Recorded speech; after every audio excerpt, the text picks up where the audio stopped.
cravo brigou com a rosa debaixo de uma sacada. O cravo fugiu covarde e a rosa morreu calada. Por que você acreditou que os homens têm uma força física maior? Porque em algum momento isso foi conveniente de se acreditar.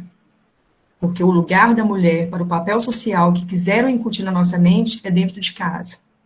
Quando uma criança vai jogar bola, o menino vai jogar bola, o que a gente fala? Vai lá para a rua, dentro de casa não é lugar de jogar bola, não.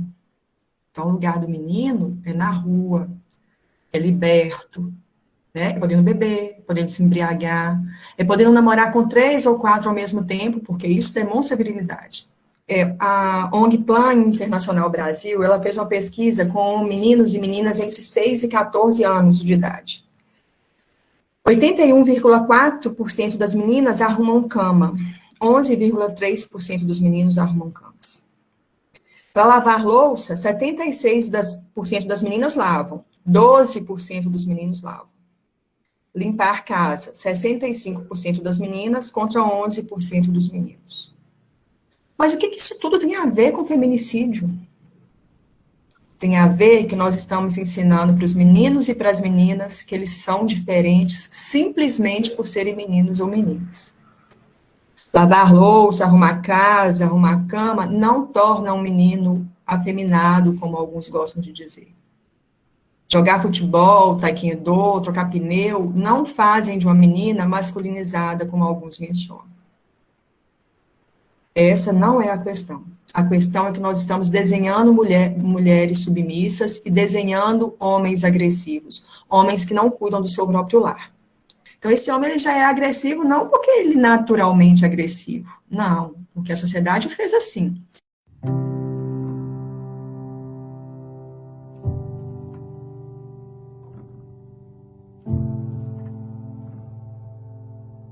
Dear Daddy, I just wanted to thank you for looking after me so well, even though I'm not yet born.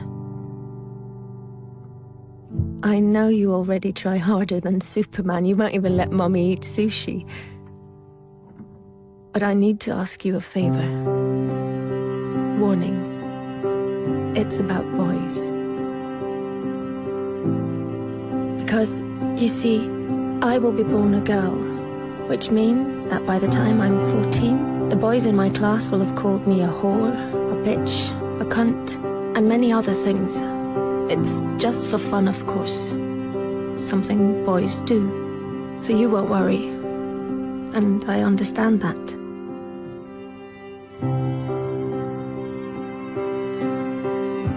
Perhaps you did the same when you were young, trying to impress some of the other boys.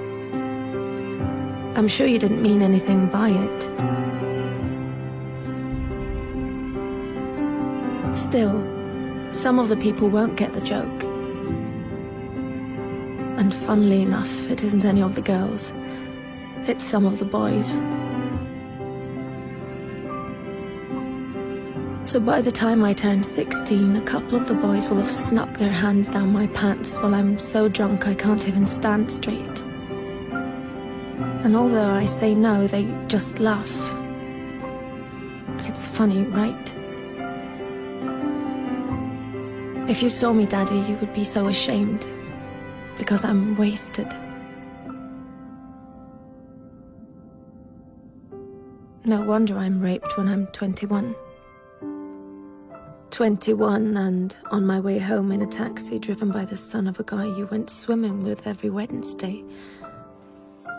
The guy who always told insulting jokes, but they were of course only jokes, so you laughed. Had you known that his son would end up raping me, you would have told him to get a grip. But how could you know? He was just a boy, telling weird jokes. And in any case, it wasn't your business. You were just being nice. But his son, raised on these jokes, becomes my business. Then finally, I meet Mr. Perfect. And you're so happy for me, Daddy, because he really adores me. And he's smart, with a great job, and all through the winter he goes cross-country skiing 3 times a week, just like you. But one day he stops being Mr. Perfect, and I don't know why. Wait, am I overreacting? One thing I do know, I'm not the victim type. I'm raised to be a strong and independent woman. But one night it's just all too much for him, with work and the in-laws and the wedding coming up. So he calls me a whore. Just like you called a girl in middle school a whore once. Then another day, he hits me. I mean, I'm way out of line. I can really be a bitch sometimes. But we're still the world's greatest couple, and I'm so confused because I love him and I hate him, and I'm not sure if I really did do something wrong, and then one day he almost kills me. It all goes black. Even though I have a PhD, a fantastic job, I'm loved by my friends and family, I'm well brought up, and nobody saw this coming. Dear Daddy, this is the favor I want to ask. One thing always leads to another. So please stop it before it gets the chance to begin. Don't let my brothers call girls whores, because they're not. And one day some little boy might think it's true. Don't accept insulting jokes from weird guys by the pool, or even friends, because behind every joke there is always some truth. Dear Daddy, I know you will protect me from lions, tigers, guns, cars, and even sushi without even thinking about the danger to your own life. But dear Daddy, I will be born a girl. Please do everything you can so that that won't stay the greatest danger of all.